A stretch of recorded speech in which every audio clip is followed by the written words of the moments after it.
Supreme court में पंजाब और खैबर पख्तूनख्वा में इंतखाबात की तारीख से मुताल्लिक केस की समाअत के दौरान एडवोकेट जनरल इस्लामाबाद और पीटीआई रहनुमा फवाद चौधरी के दरमियान तल्ख कलामी भी हुई।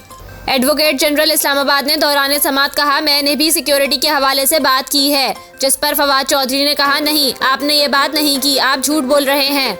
एडवोकेट जनरल इस्लामाबाद ने फवाद चौधरी को जवाब दिया, आपसे ज़्यादा झूठ कोई नहीं बोलता।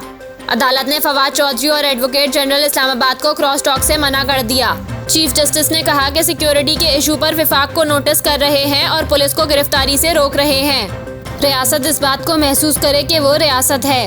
हुकूमतें तो आती जाती रहती हैं, रियासत अपने शहरियों के लिए मौजूद होती है।